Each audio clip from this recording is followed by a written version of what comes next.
The silver ship streaked through space toward the small blue planet, its hull gleaming under the light of an ordinary yellow star. Inside the command center, Captain Raxdell studied the data scrolling across his screens. Earth looked like every other primitive world they had conquered. Divided nations fighting endless wars, basic technology, no real space defenses. Another easy target, muttered Lieutenant Vorth, his scaled hands dancing over the weapon controls. These humans won't even know what hit them. Captain Raxdell nodded. The Cathany Empire had claimed 47 worlds, using the same simple strategy. Arrive with overwhelming force, demonstrate superior power, then offer the choice between submission or extinction. Most species chose to live as slaves rather than die as free beings. It was efficient, profitable, and usually bloodless. The ship's artificial mind announced their approach to Earth's atmosphere in its cold, mechanical voice. Outside the viewing ports, the planet grew larger, white clouds swirling over blue oceans, and brown continents. It looked peaceful, almost beautiful. Raxdell had learned not to be fooled by appearances. Beautiful worlds often hid the most savage inhabitants. Begin descent protocol, he ordered. Target the largest population center for our demonstration. But as they pierced the upper atmosphere, alarms began shrieking throughout the ship. The navigation officer's eyes widened in panic. Captain, solar storm incoming, massive electromagnetic pulse. Before anyone could react, the storm hit. It came from the star itself, a violent eruption of charged particles and radiation that Earth's magnetic field could barely contain. For the Cathany ship, designed for the stable space between stars, it was disaster. Every electronic system sparked and died. The artificial gravity failed, sending crew members floating helplessly. Emergency lights flickered and went out. We're going down, someone screamed. The ship tumbled through Earth's sky like a burning meteor. Captain Raxdell grabbed the nearest support beam as his vessel broke apart around him. Through the chaos, he glimpsed green mountains rising to meet them. The impact threw him against the bulkhead so hard that consciousness fled. When Raxdell awoke, half his crew was dead. The lucky ones had died instantly in the crash. The survivors found themselves trapped in the twisted wreckage of their ship, buried deep in an alien forest. Worse, their life support systems were failing. The atmospheric processors couldn't handle Earth's oxygen-rich air. It was slowly poisoning them. Lieutenant Vorth coughed up yellow fluid. His breathing labored. How long do we have, Captain? Raxdell checked the failing readouts. 2 days, maybe 3. The emergency beacon is transmitting, but rescue won't arrive for weeks. Around them, the strange sounds of an alien world filtered through the broken hull. Bird songs unlike anything in their databases. Wind rustling through unfamiliar vegetation. And something else. Footsteps approaching through the forest. Survivors, whispered communications officer Zelk. Prepare for contact. Through a gap in the wreckage, they saw the first human. It was smaller than expected, bipedal, with pale skin and dark hair. It moved cautiously through the crash site, calling out in its primitive language. More humans appeared, an older male with weathered features, a younger female carrying what looked like medical supplies. The humans had found them. Raxdell's military training kicked in. These creatures would either flee in terror or attack with whatever crude weapons they possessed. Either reaction was expected, normal, manageable. What he did not expect was for the humans to immediately begin clearing debris from the wreckage. The young male worked with desperate urgency, pulling away twisted metal that would have required mechanical assistance. The female knelt beside injured Cathany crew members, her hands gentle as she examined wounds with alien tools. She spoke in soothing tones, despite the obvious fear in her eyes. More humans arrived throughout the day. They brought food, water, and strange devices that Raxdell slowly realized were medical instruments. An elderly human with kind eyes sat beside him, speaking in meaningless words but with a tone of unmistakable compassion. When Raxtel's translator finally came online, he learned the creature was trying to comfort him. "Don't worry, the old human," said Weevil, "help you. Everything will be okay." The words made no sense. These humans had no idea who the Kethani were, what they were capable of, or why they had come to Earth. For all they knew, the aliens might be dangerous invaders or carriers of deadly disease. Yet they helped anyway, asking nothing in return. As night fell, the humans brought blankets and heating devices. They shared their own food, though they had no idea if it would nourish or poison alien biology. They worked through the darkness, jury-rigging a life support system using farm equipment and medical oxygen tanks. It shouldn't have worked, but somehow it did. Lying in the makeshift shelter, breathing filtered air that tasted of growing things, Captain Raxtel stared up at Earth's alien stars. In 40 years of military service across dozens of worlds, he had never encountered anything like this. Species that helped their own kind, yes. Species that formed temporary alliances for mutual benefit, certainly. But species that risked their lives for complete strangers who might be enemies. It was impossible. It was illogical. It was the most beautiful thing he had ever witnessed, and it was going to change everything. Doyen heard the explosion from his family's rice fields. The sound echoed across the valley like thunder, followed by a pillar of black smoke rising from the mountain forest. He dropped his farming tools and ran toward the house, shouting for his sister Maran. Something crashed up there. He pointed toward the smoke. "We need to help." His sister emerged from the house, her medical bag already in hand. She worked at the village clinic and knew the sound of disaster. Their parents tried to stop them, but Doyan was already running up the mountain trail with Maran close behind.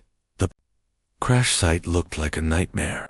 Twisted metal scattered between broken trees, fires burning in strange colors, and a smell in the air that made their noses burn. But it was the sounds that made them freeze, voices calling out in pain, speaking words no human throat could make. "What is that?" Maran whispered, clutching her brother's arm. Through a gap in the wreckage, they saw movement. Something large shifted inside the broken ship, and then a face appeared. It was not human. 4 golden eyes stared out at them from a scaled head, and when the creature opened its mouth, rows of sharp teeth gleamed in the firelight. Doyen's first instinct was to run.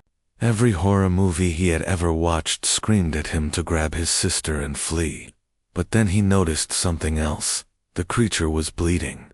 Purple liquid dripped from wounds on its neck and arms. One of its 4 limbs hung at an impossible angle. "It's hurt," Maran said softly. "They're all hurt." More alien faces appeared in the wreckage. Some were unconscious, others groaning in obvious pain. The first creature tried to speak, making clicking sounds that might have been words. Its golden eyes met Doyen's, and in that moment, species meant nothing. Here were living beings in desperate need of help. Doyen began pulling debris away from the wreckage. The metal was hot and cut his hands, but he kept working. Maran crawled inside the broken ship, her fear forgotten as her medical training took over. She had no idea how to treat alien injuries, but wounds were wounds, and bleeding was bleeding. By sunset, half the village had arrived. Old Sangho brought rope and tools from his workshop. Teacher Kim organized the younger men into rescue teams. Even the children helped, bringing water and blankets from their homes. The aliens watched everything with expressions of pure bewilderment. Captain Raxtel had expected many reactions from the local population: terror, hostility, attempts at communication, or capture. He had not expected an entire village to mobilize, as if his crew were their own family members in distress. The language barrier seemed impossible at first, but humans, Raxtel discovered, were remarkably creative. Young Jiwoo, home from university, brought his engineering textbooks and began sketching diagrams. He pointed at broken systems and made questioning faces until the aliens understood and nodded toward critical components. Within hours, a bizarre collaboration emerged. Humans who had never seen technology more advanced than smartphones worked alongside beings from across the galaxy. They used rice cookers to create heating elements.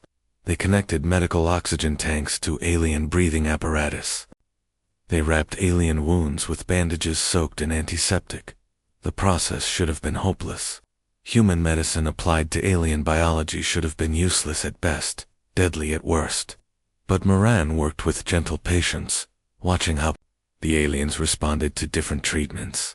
When something helped, she continued. When it seemed to cause distress, she tried something else. Captain Raxdell found himself under the care of an elderly man named Bongsu.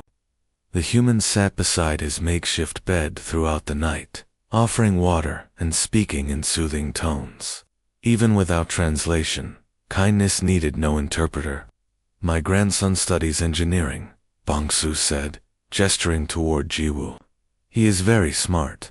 He will fix your machines."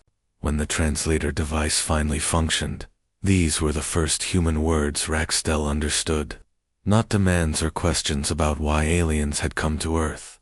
Not fears about invasion or conquest.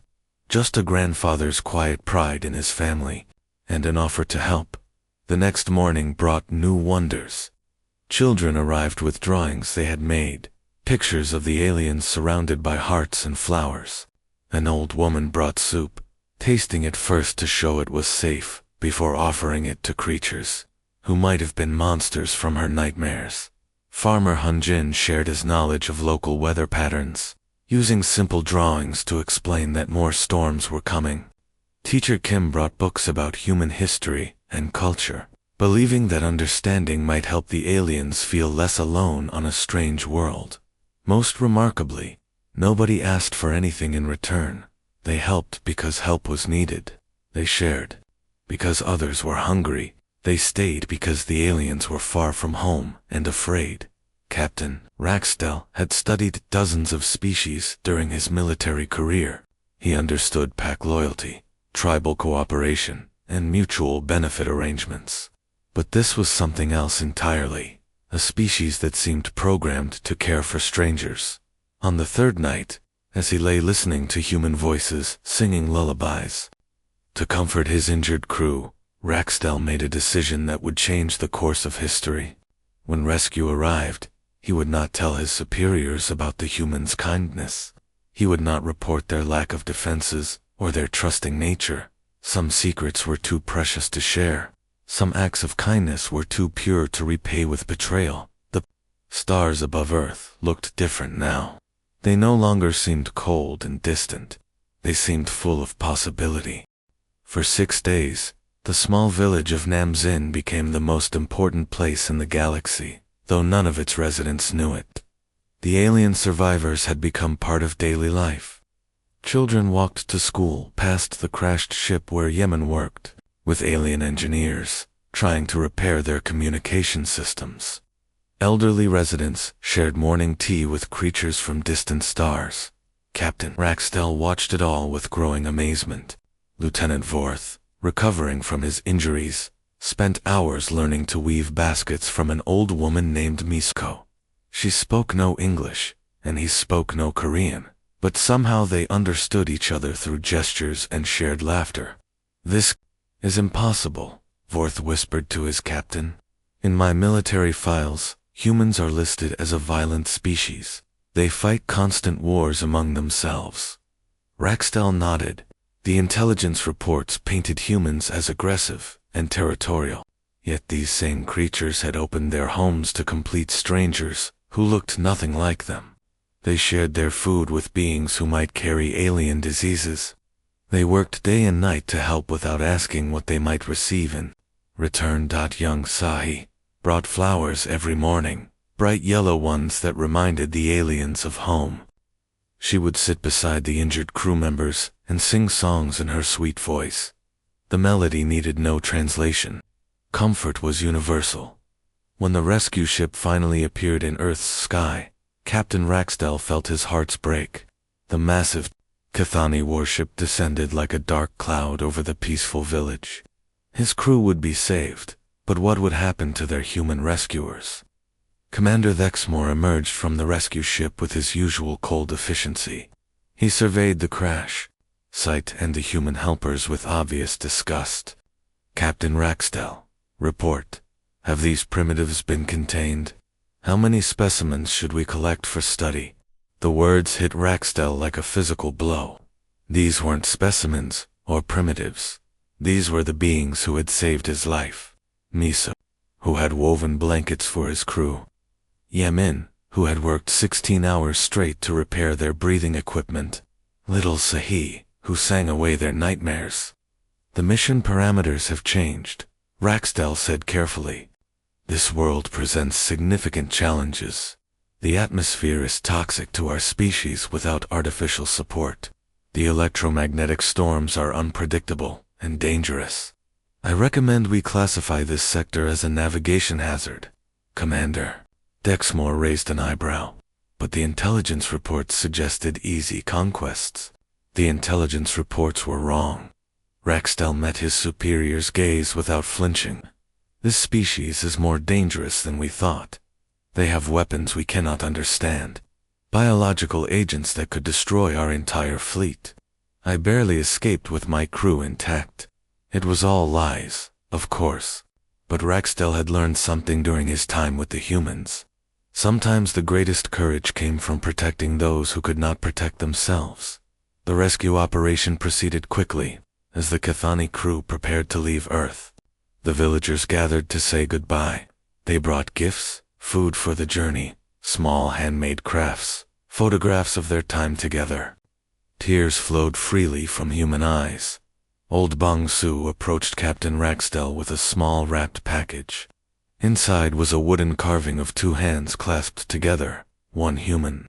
One clearly meant to represent an alien hand with 4 fingers. Friends, Bong Su said in broken English, pointing to himself, and then to Raxdell. Always friends. As the rescue ship lifted off, carrying them away from Earth, Raxdell filed his official report.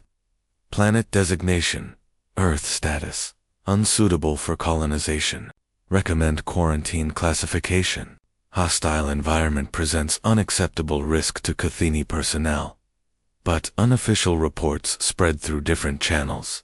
In the crew quarters, in the supply stations, in the quiet conversations between soldiers who had seen something impossible. Word began to spread about a species that helped enemies without reason, that showed kindness to strangers who could destroy them. The story reached the Quilani. First, a race of scientists who specialized in studying unusual behaviors. They sent observation ships to Earth's solar system, carefully staying beyond detection range. What they found challenged everything they thought they knew about intelligent life. The humans were not pretending. Day after day, the Quilani watched. Acts of selfless kindness. A human jumping into a river to save a drowning animal. Families adopting children who were not their own. People giving money to strangers who had lost everything in natural disasters. The behavior was so alien that the Quilani scientists published papers about it. Other species read these papers with disbelief, then sent their own observation teams. The Morphic Collective, masters of probability and chance, began studying human rescue workers who risked their lives for people they had never met. The hegemony of worlds. A military alliance spanning 12 star systems sent covert scouts to observe human conflict zones. They expected to see the savage warfare described in intelligence reports. Instead, they found soldiers sharing rations with enemy prisoners, medics treating wounded enemies alongside their own people, and civilians opening their homes to refugees from the other side. Each species that studied humanity came away changed. They began to remember things they had forgotten during their rise to galactic power, the impulse to help the weak, the urge to comfort the afraid, the simple joy of making someone else smile. Captain Raxdell, now back at his home station, kept Bong Su's carving on his desk. Sometimes fellow officers asked about it. He would smile and say it came from a primitive world he had visited. He never mentioned that the primitive world had taught him what civilization really meant in the depths of space. A secret began to grow. Earth was special. Earth was protected. And if anyone tried to harm it, they would have to answer to friends they didn't know they had made. Dr. Ethelka adjusted the viewing screen aboard her research vessel, watching the small blue planet rotate slowly below. For 3 months, the Quailani scientist had been studying human behavior from the safety of space. What she discovered challenged every theory about intelligent life in the galaxy. Record entry 412. She spoke into her audio log. Subject continues to display impossible behavioral patterns. Today observed human female risk her life to rescue small animal from burning structure. No genetic relationship between species. No potential for mutual benefit. Action appears motivated by what humans call compassion. Her research partner Zilkmind looked up from his instruments. The data makes no sense. According to our models, the species should have destroyed itself within a few thousand years of developing agriculture. Instead, they keep helping each other survive. Through their advanced sensors, they watched a human city during what appeared to be a natural disaster. Instead of the expected chaos and self-preservation, they saw neighbors helping neighbors, strangers sharing food and shelter, people risking their safety to rescue others they had never met. Most remarkable observation today, Ethelka continued, witnessed human medical personnel treating injured individuals who wore different tribal markings, what they call enemy soldiers. When questioned by their own tribal leaders, the medics stated that wounded beings need help regardless of political affiliation. The behavior was so strange that other species began taking notice. News of the Quilani research spread through scientific channels, then to military commands, and finally to the highest levels of galactic government. Everyone wanted to know about the impossible planet where beings helped their enemies. The Morphic Collective arrived next. Their reality-bending ships slipping into Earth's solar system like shadows. These ancient beings had mastered the art of probability manipulation, but human behavior defied all mathematical models. How could a species survive when its members consistently chose others' welfare over their own? Architect Prime Vextalon studied the data streams from Earth's surface. Their rescue workers enter burning buildings to save strangers. Their healers treat diseases in distant lands, receiving no payment. Their young ones share food with hungry classmates, even when they have little themselves. The observations triggered something unexpected. The Morphic Collective, masters of cold logic and calculated probability, found themselves moved by what they witnessed when a massive earthquake struck a human population center. They quietly adjusted local space-time to prevent several asteroid impacts that would have made the disaster worse. "We are simply maintaining cosmic balance," Vextalon told his subordinates. But privately, he knew the truth. They were protecting something precious that had never existed before in the galaxy. Word reached the hegemony of worlds through military intelligence channels. Admiral Kregstar of the 7th Fleet reviewed the reports with his usual skepticism.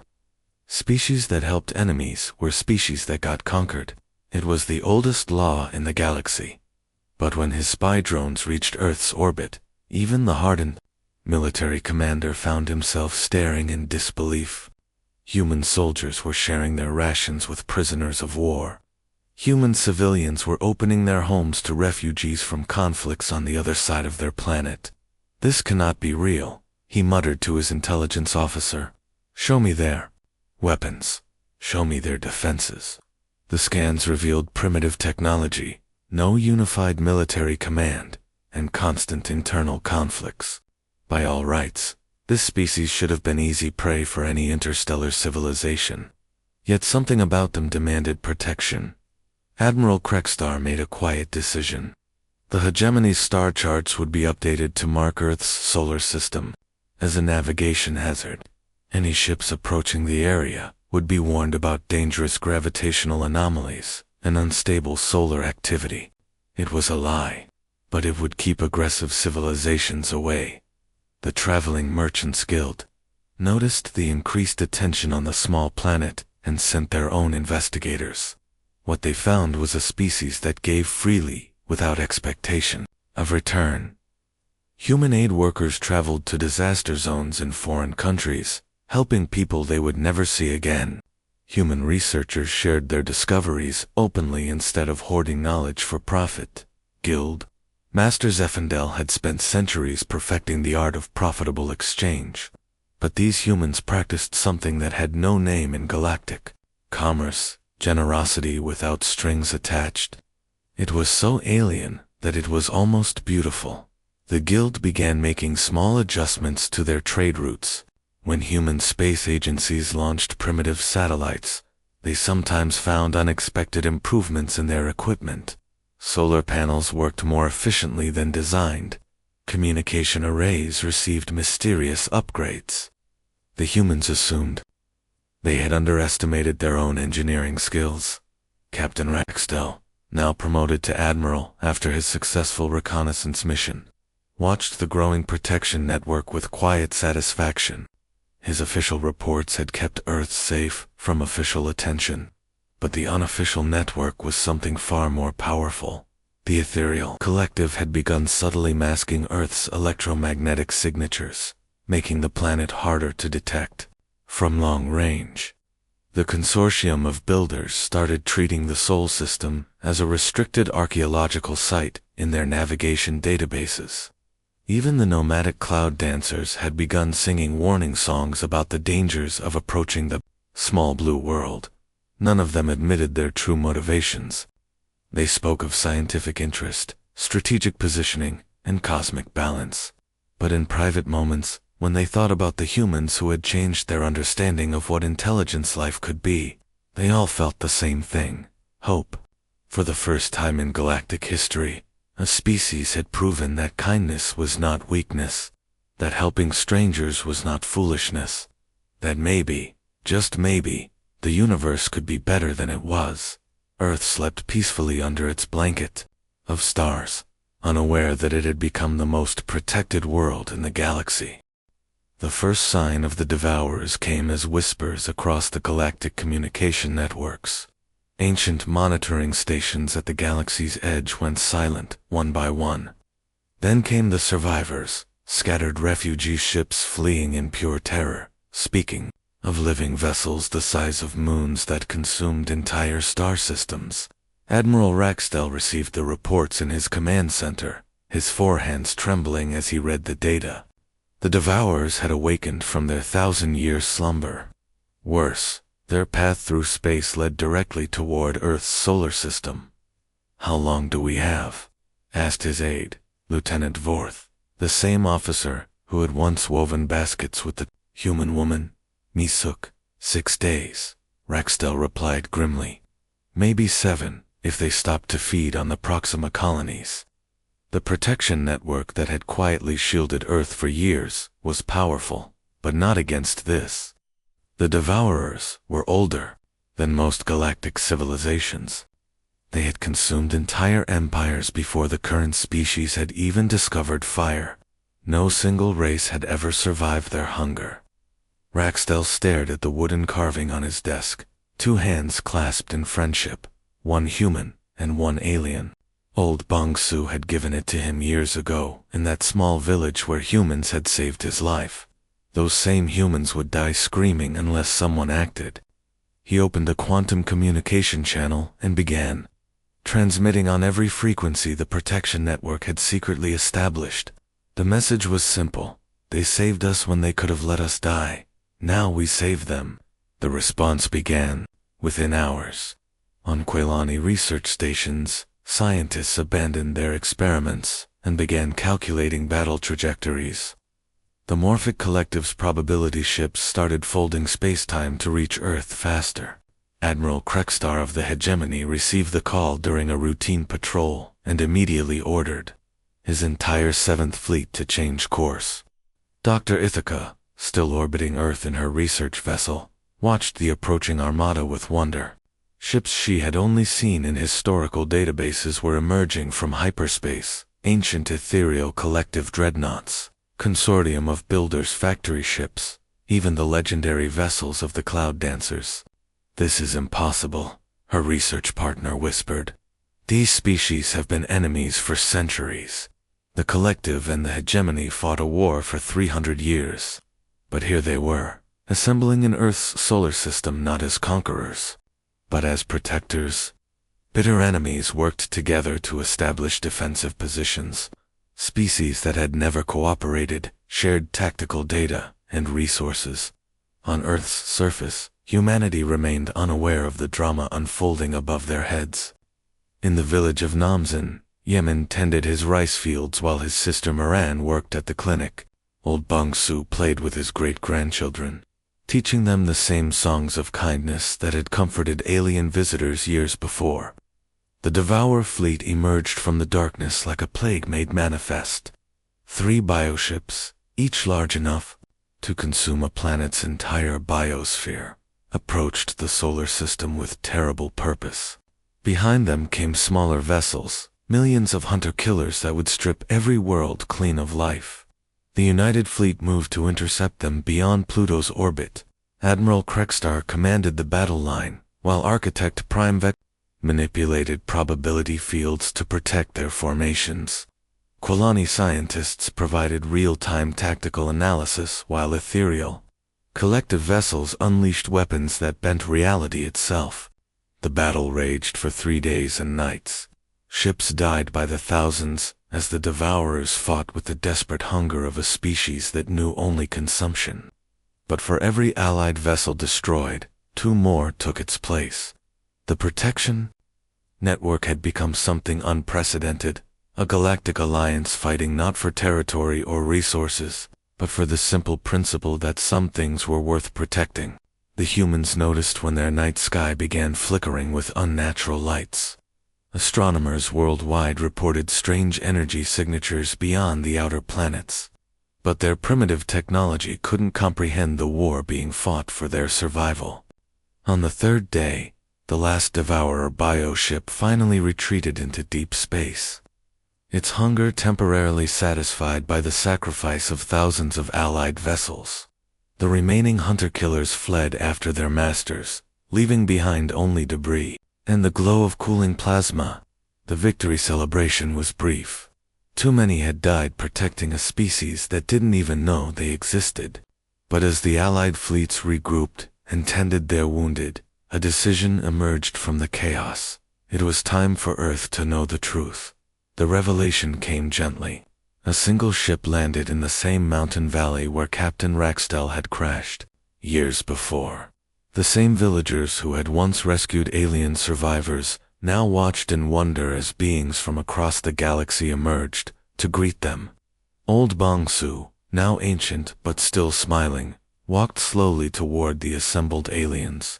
He recognized Captain Raxdell, despite the years that had passed, and his weathered face broke into a grin of pure joy. "My friend," he said in his careful English, "you came home." The formal first contact ceremony took place weeks later, but the real moment of connection happened in that mountain village, where kindness had first bridged the gap between species, as Earth's leaders struggled to understand their new place in a galactic community. The villagers of Namzin simply welcomed their old friends back. Elder Sangho, Bangsu's son, addressed the assembled aliens and human diplomats with simple wisdom. "We helped because help was needed. You protected us because protection was needed. This is how friends behave." The galaxy had learned something precious from humanity, and now humanity would learn from them in return.